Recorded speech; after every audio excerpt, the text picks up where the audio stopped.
Hi, I'm Mark Hummel. I hope you're enjoying the Harmonica Party and the other content that we post on our channel. Check out our Patreon page and join us for exclusive content, early releases of episodes, and some rewards specifically for our Patreon friends. Thanks for helping us keep the blues alive.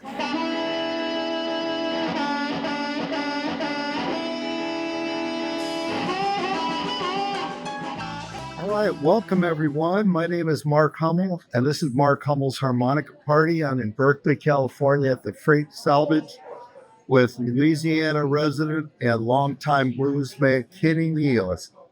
How you doing? I'm Kenny? good, Mark. How you doing, man? Good. Okay. I'm glad things are all right. Good to be here. Yeah, and thanks again for coming out Yeah. for this blowout. You've been a sensation, I would say. Oh, I had a lot of fun. People have loved what you've done.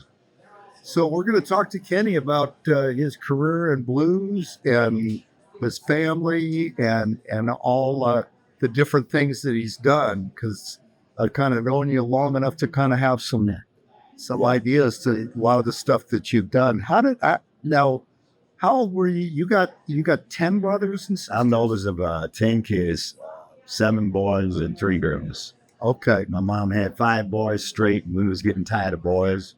And finally, she brought 2 girls home, and that was a big treat for us. Yeah, I bet. And then another sister, another girl, and then 2 baby boys. And that's the 10. We're about 15 years central dealer, and that's it. Separated? Yeah.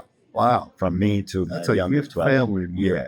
So did you guys all grow up in Baton Rouge? We all grew up in a little town called Ormondville. And it was about 20 miles west of Baton Rouge, out in the country, where Lazy Lester came from and Slim Harpo. Okay. He came from a little town called Malata Bend. Okay. And so we grew up out there in the country. And we really didn't have nothing to do but to sneak in our dad's car during the day, during the morning, because he play at night. Mm-hmm. And we'd pull the guy's instruments out and jam on them. Right. That's what he told us not to do. But yeah, my mom's name is Shirley Neal, and my dad was Raful Neal. Right. And how old is your mom today? She's 84 today. Wow. Okay. All right. Yeah. Not that old. Not a big gap between she and I. Yeah, that's amazing. She was My mom is amazing. She had all 10 of us by the time she turned 27. We was all here. That is crazy. Yeah. That is crazy. Yes. With just one set of 10, sorry. And is everyone a musician in your family? Everybody played. Yeah. It was, we all musicians, grew up listening. I don't even remember learning to play because we play by ear. Only thing I learned how to read music in was trumpet in school, treble clef. Okay. And I learned to read that, but my guitar and my harmonica playing, singing, all that's fun here. Now, did your dad actually show you some stuff? Oh, yeah, because he would sit around and play all that old Jimmy Reed stuff around the house. And we had friends come over, when he was a teenager back in the 50s, him and Buddy Guy was Right. teammates. They He would kind of started. Yeah. We're talking about Raful Neal, who was Kenny's dad, Yeah. who was a Louisiana legend in the same group of Slim Harpo and Oh, yeah, they was all Lester. together. yeah. Lazy Lester and Lightning Slim, Label Slim, Yeah. Sundown, Whispering Smith, Sundown, and all of these guys was like uncles to me. Right. Coming That's up. awesome. Yeah. So you got to hear all those guys in person. Oh, yeah. Yeah. Yeah, very much so. House. Yeah.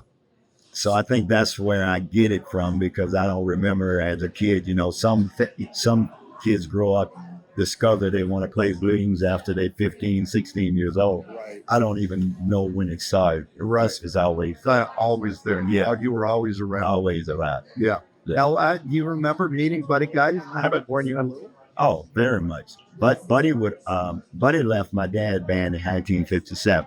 Yeah. But every year or two, he would always come back and they would visit us. And so he wouldn't never go for a long time. So that has a And lot. Philip Guy as well was feather. So that has a lot to do with why you got in Buddy's band. Yes. I think Buddy was returning the favor to my dad by hiring me in 1976 when I turned 19. Right. Now, was Junior in the band as Junior Wells was in the band. Okay. And I was playing music one Friday night, And Sam Guy, Buddy other brother that people don't know about, Yeah. he came in the club and stuck a little piece of paper in my top pocket and said, the paper read after I took a break, Buddy Guy said, call it.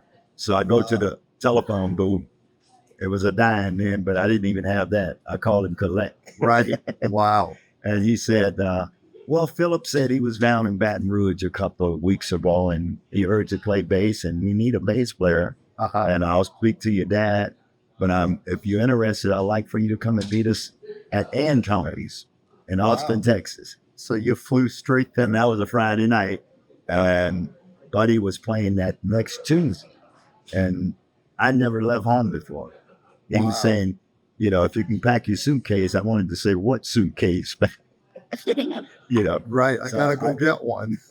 so I caught a ride with one of my friends to Houston, and then I got on a Greyhound bus when I went to Austin. And I was a bit nervous, a little suitcase and a bass guitar. And we went into rehearsal that afternoon, and they started calling songs like Things I Used to Do, and those were all songs Big Lies Known, Every Reed, and Muddy Waters. And I was like, man, this is like throwing a rabbit in the bra pan. I'm at home. Who were the other guys in the band at that time? It was Philip Guy on guitar, Merle Perkins on drums, and myself on bass. Okay. Junior Wells harmonica. The 5-piece band. Yeah. Wow. We would travel in a little 1976 Chevy van. Wow. Yeah, that's what we traveled. Too much. So did you go directly from there to other? Well, actually, how'd that work? A week later, I came back to Baton Rouge because Buddy had a show there in Baton Rouge. So I had a chance for all my dad band members, my family, and everybody to come and see me perform. That's exciting. Before I went back. That's I came back 1 week later, a star. Wow. That's awesome, man. Yeah, so I had a chance for them to see I was okay, and I played well, and everybody was happy to see me off, and that's great. Wish me all the best. That's awesome. Yeah. So did you end up moving to Chicago after that? Oh, yeah.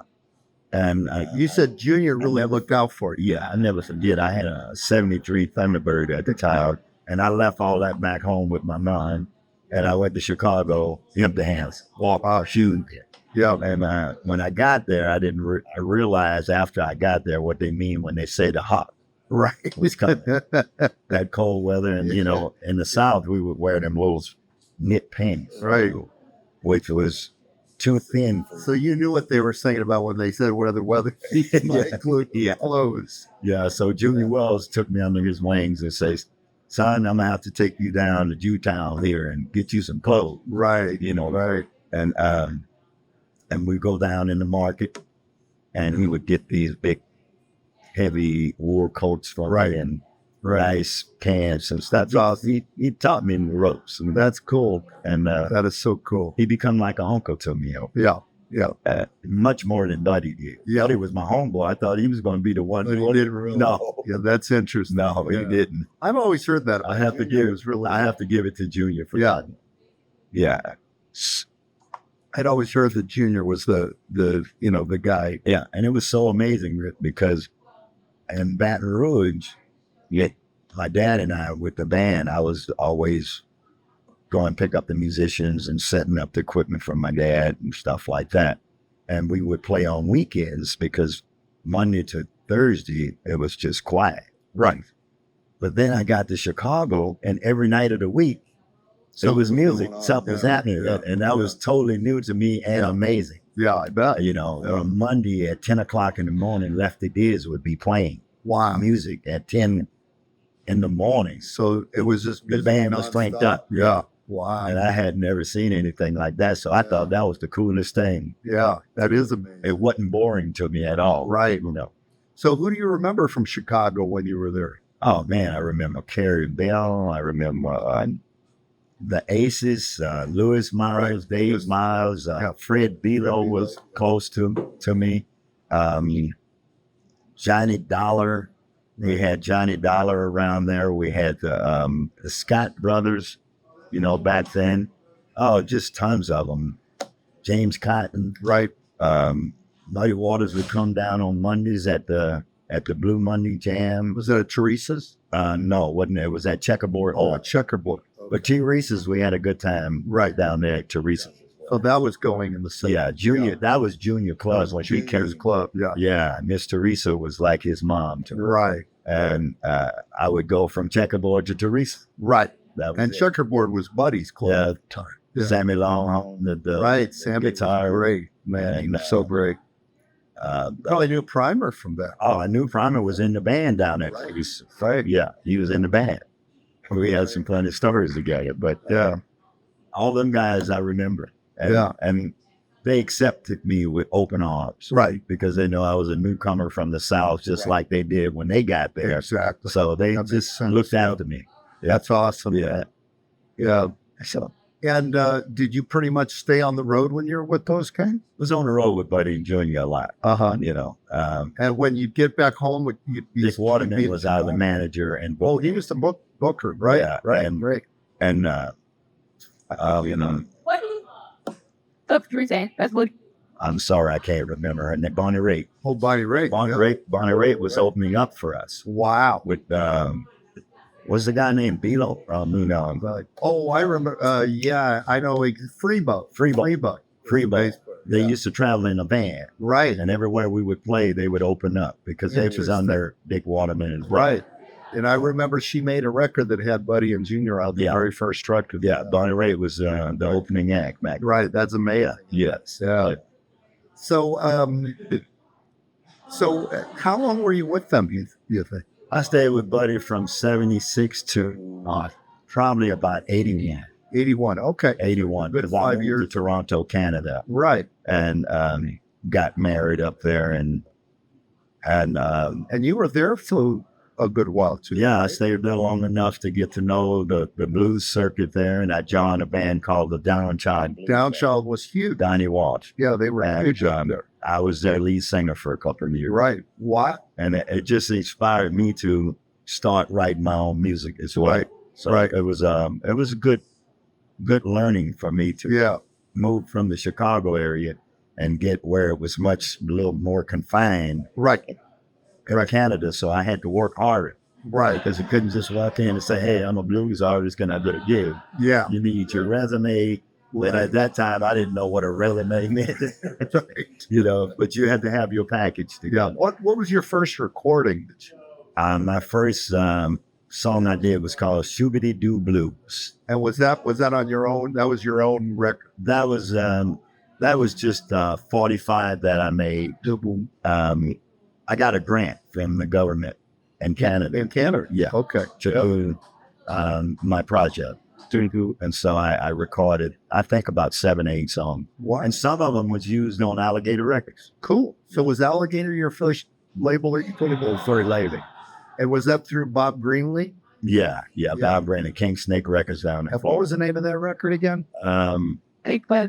The record was called Big News from Baton Rouge on Alligator. Right. But before that, we put it out, and it was called Bio on the Bayou. Was that the one that had you like? No, this one had some kids drew little alligators all over. Oh, right. I still got it framed at the house. We had like 6th graders. Oh, that's And great. They drew little alligators, and it's Yeah. called Yeah. Bio on the Bayou. Huh. And then we was getting so much recognition, Bob decided to get with Bruce from Alligator. Right.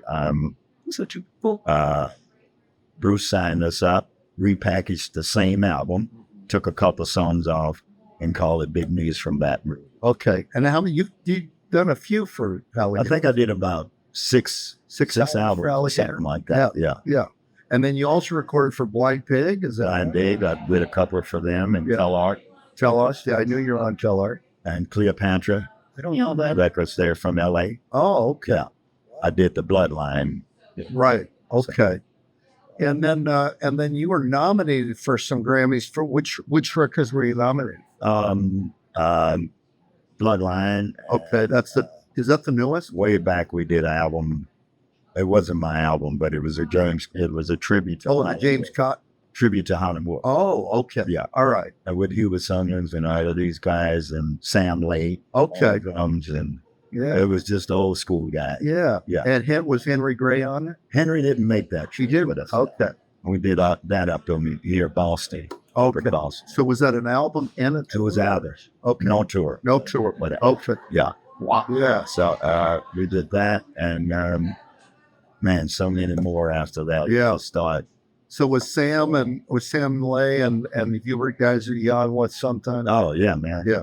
We would be tracking, and we'd take a break to listen back to the tracks, and Hubert would go outside and stay down for 40 minutes. He'd come back in and say, "It's beautiful out there, man. You should go out there and see it." I go, "Yeah, but man, we're trying to make a record here."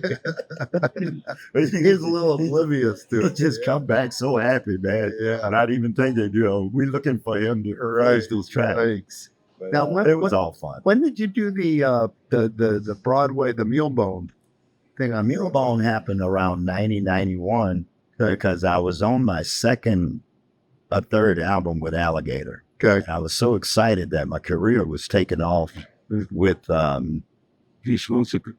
Alligator Records. And then I walked in the office one day and they said, "Hey, man, Tosh Mahal just recommend you to the Lincoln Center for this part for In New York City? for a Broadway show." Yeah. So Tosh was the one that, That's awesome. So that was a Langston Hughes. and Zora Neale Hurston. Right. And I go, "Broadway, man, I don't know nothing about Broadway." He said, Yeah. Bob Greeley and I flew to New York. Right. I go in to read. It was awful, Mark. It was like, Really? I had no idea what I was doing. Right. Right. So that night we went to see Albert King. Right. He was playing at the Blue Note. Right. So we went to check out Albert King. On my way back the next day to Florida, I said, "Well, Bob, I know I won't be getting the Broadway show. So the best thing about this, we got a chance to see Albert last night." Right. Yeah. And so a couple of weeks later, he called me up and he said, "Congratulations." I said, "For what?" He said, "You got the part." Oh, wow. So now I have to put my brand new career on hold as a blues singer Right. and go to New York. And they gave me a coach, Novella Nelson. She's passed away now. But man, she just brought it all out of me. She coached me for, I bet, probably 2 months. And I had to sit down and read. The script was like this. I had to sit down and read every day with her Yeah. until I just got familiar with it. Was it a memorizing thing? It had to be. Yeah. But, it was all new to me. So she just drilled me with it. Yeah. She even made me sing. Wow. I had to sing the script. I'm going, Yeah. sing it. How? And she said, "Just sing it however you can sing." Yeah. And I would have to sing it. And it was a lot of work. And they tricked me into dancing. Because every morning I had to do my workout with all of the actors. Right. And we had 20 different routines we had to do working out. And so one day after I started to read pretty good, she said, "Okay, now I'm going to block you." And I would read a line. She say, "Now, when you say that line, do number 16 at the workout." And I remember all of my workout routines from 1 to 21 or something like that. Yeah. Say, "Do number 16 and say that." And then I find myself dancing. So yeah, Y'all tricked me, man. that's wild. Yeah. Now, who else was in that? Was it any famous? Well, James Earl Jones' father was in it, Mr. Robert Earl. The lady who played Miss Bookman, Marilyn Coleman, on Good Times. Okay. Teresa Marriott, I think she's on Days of Our Life. I had the World Time. It was just, and I'm glad that I didn't know these people, because I wasn't intimidated. Right. It was like, they was trying to figure out who's the newcomer on Broadway, right? Figuring out who's these people already been here, Yeah. So it worked out good. Yeah. It worked out. I went in there blind. Yeah. That's awesome. Yes. Well, see, I mean, I'm just guessing this, but it seems like the way you present yourself on stage, it's like all that figured in. I brought a lot of that back to the like- blues stage after Broadway. Yeah. It just feels like when I watch you sing and perform that you really have a larger than life kind of almost persona on stage. Right. And a lot of that's from Broadway. Exactly. And throwing your voice out there, being able to really Yeah. And singing. and also zero tolerance on Broadway. I mean, you had to focus on what you need to do and you had to do it well. Right. it really turned me into a better musician. And perform? Yes, Yeah. exactly. Yeah. Now, were you playing guitar on that too? Yeah, I was playing old acoustic guitar that was all mic'd up. I was probably one of the only ones with a mic hit, Okay. and my button was a mic. Right. Right. Right. But I had a band in the wing. Uh-huh. So when I do my acting and whatever part I did, and then I go from there to singing a song. Right. It was, it took place in the 20s. Right. Where this guy, Joe Clark, he had 200 acres of land, and he built his own town, Newtonville, which is still in Florida. Really? And Wow. Yeah. he built the town, but he didn't think about having a jail, it was just a little small town with a big old Joe Clark grocery store. Oh. And everybody would hang out there because they had nothing to do. Right. But when they see me and Dave, the dancer, and I was a guitar player, come into town, everybody get excited. Right. And of course, it was a love triangle. Yeah. We fight over Dave. He was both in love with Dave. Okay. So Great. it was a real funny play. So was the play actually based on some real people? Yes. Yeah. What? Yeah. You locked into out of your way. Real story. This selection, yeah, it's it. And how long did that run? It sounds like it ran a couple months. We ran some January to about April or something. Yeah. So pretty good run. Yeah, 4 to get matched up. 8. I think I did 8 shows a week. Wow. Yeah.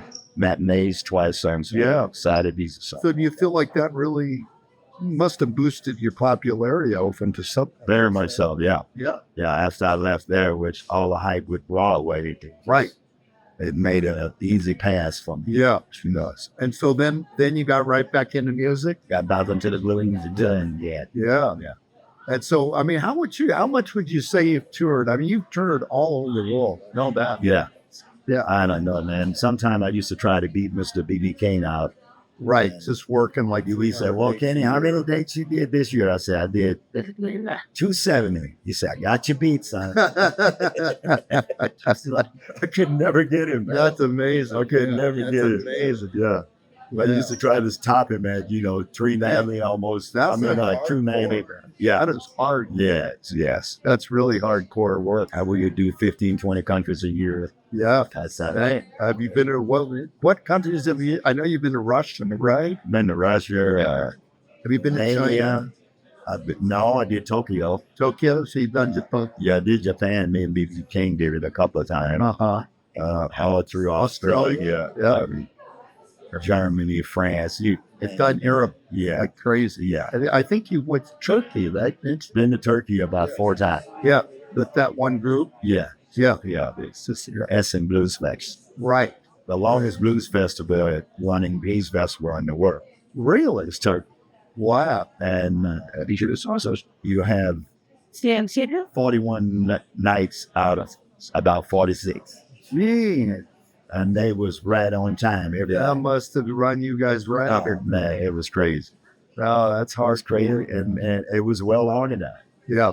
Yeah. Well And organized. I heard they had big tour buses and Please tap. Okay.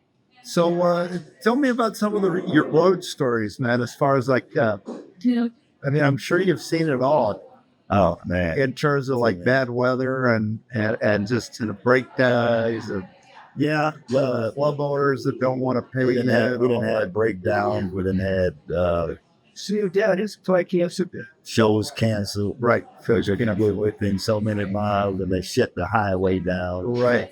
Right. Right. But some stories I can't tell. Right. We'll save those for our Patreon members. But it's been a good run, man. Yeah. That a hell of a career. Yeah. And you went through a lot of health stuff, Yeah. like not that long ago. Yeah. I went That was Hep C? Was that what? all through the hip C, and just before that, before I found out that of my liver, I lost my brother to liver cancer, Right. and I lost my dad to bone cancer. Yeah. And then my baby sister was murdered. Right. You had a lot of that. I buried 3 family members within 11 months. Boy. So that was the hardest part of my life. Yeah. I think. Yeah. So Guy. and wept. So I had to, and by me being the eldest of the family, I had to be the one there. Sure. Put it together. Yeah. So, we dealt with that and we got through it, and we back on campus. And your son plays, right? Kenny plays. He played with James Cotton for Right. about 6-7 years. I remember seeing him with Cotton. Yeah. And my brother was with Cotton almost 30 years. Yeah. Noel. Yeah. Noel. Yeah. I lost him since then. Right. So you've been through 4 siblings. a lot of siblings dying. Yeah. And you got how many kids? You got 2 daughters I got 2 daughters and 1 son. and 1 son, and you got grandkids. I got grandkids. I got 3 boys. I only have 1 daughter. That's far. One Right. daughter. Right. Yeah. Right. Hey, you beautiful kids. She told me, she said, Papa, I want you to buy me a car when I go to college. She's getting ready to go to college. Wow. Incredible. This year, Yeah. that time just flew like that. So I go, okay, well, I'll get you a car. So then she sent me a picture of like, yeah, okay. How about? I said, no, I can't. That's a Charger with a big Oh, engine. It's 100 and some miles an hour in 4 seconds. And you restore cars. You do that car rescue. Yeah, I'm a big time deer Yeah. when I collect them, I do them. And What's your favorite of the ones you collected? so right now it's my 46 Chrysler. That's a real crew. Yeah. With him. I mean, I can jump in and go to Memphis, Chicago, and it's all set up. And so you actually rebuilt it I didn't yourself? build that. Oh, you didn't? Okay. I bought it already. You do that sometimes? Or you do Yeah, I it just yourself? built my first rat rod. Okay, right. You were telling me With that. Yeah. But throughout the years, we always put engines in and take them out and wheels fires, Right. But now I'm into more of the custom art. Right. Now, the other thing you have a recording studio. We don't have, yes. Yeah. But I moved from the Bay Area, from Palo Alto back home. I decided to get the first house that I bought back in Spurted Hoops. It was still there and with a couple acres of land. So I turned it into, well, I didn't do anything but one side of it. I built a studio. I left the living room, kitchen, and bedrooms in there. And people come from all over the country now in the garden. And you said you recorded one of the Jackson. Tito Jackson, Tito's album was recorded. What? Patty Hart, I did her album. She's out of New York. Quite a few. I got quite a few albums out. Yeah. Bobby Rush been there to record. Oh, has he? Wow. Bruce been there. Yeah. Otis Smiley, Oh, yeah. he's been there and recorded. Yeah. Isn't he with some kind of, they have some kind of Blues is all right too. Blues is all right tour. Yeah. That's doing good. Yeah. It seems like that's They're selling out 10,000 seater. really big. Yeah. License. Yeah. It's more of the Southern soul, Yeah. That's what it seems like. Ninjas and God. It's still big for them. But it's Southern soul. There's that now. Right. So I noticed that you were interviewed in the Slim Harpo book quite a bit. Yeah. You know where the book I'm talking about? Yeah. Yeah. I know it. And it sems like you have a lot to do with Baton Rouge and get kind of things up track with the history of your dad and Slim Harpo. Yeah. Langston, a lot of Slim wife, we just lost her probably about 5 years ago. Yeah, she was his mammoth. Yeah. Yeah. She was a sweetheart. Yeah, But I knew them from growing up as a kid. right. My worst experience with Slim Harpo is when I was about 7. We came by the house to drop the trailer out for my dad. And he said, go in there and see if there's another cooker left in the trailer. So I climbed in the trailer and he closed the doors off. I freaked out. Oh no! So I freaked out so bad, I freaked him out. But he said, oh, son, I'm sorry. I apologize. Yeah, He got I went in front of his car. He had one of these old long Cadillacs. They got a Harmonica. And he gave it to me to soothe me. Yeah. Rubbed it out his hand, but I didn't like it to have What a story. every time I saw him coming to my house, I'd go in the backyard. I don't want You to see still have that harmonica? I don't have Well, it. too bad. It is like he was a big, tall man. Yeah. But I didn't like for him to come and visit. I can understand that. Now, Lester, on the other hand, you got to be really good. Yeah, Lazy Lester. See, he knew my dad as a teenager too, right? Because he lived in the area, right? And he used to do room and board like my grandmother has. Well, okay. And he used to always tease, I didn't even know your name until I taught you. I used to say, come here, Kelly. He said, that's how you learn your name. That's great. You know, But so he watched me grow as a baby. yeah, that's amazing. And he didn't let me forget it. Yeah. Well, I remember watching videos of you playing for him On his last day. on his last days. I thought that was so beautiful. Yeah, I took the golf ball, Yeah, I thought play with guitar fun, but yeah, and he was blind at the end, but he was still just sitting there yeah, clapping his hands. he was. That's amazing. Yeah. That was a beautiful thing. Yeah, man. Real out, man. Great way. Yeah, You know, I swear he was supporting you and all that. And he never complained. Yeah. Never tell us he was hurting or anything. that's amazing. Yeah, And I think a couple of days after we left, he passed away. But PK told me he went into the room and never come out after rehab. Yeah. Yeah. well, he was a good egg, man. Really a fun guy to know. Keep you on top of everything. He would keep Correct you. Yeah, yeah. He was the first guy to ever tell me one time I was eating with us. He goes, you don't wear your hat when you're eating at your mother's house, do you? Kitty, it was great talking to you, son. And I love working with you, All man. right, man. We've always got a real flow with these things, and we've got a lot of great tours. Yeah, man. And we're going to continue to. Well, thank you, kid. All right, brother. All right, Take care, man. I thought I heard it.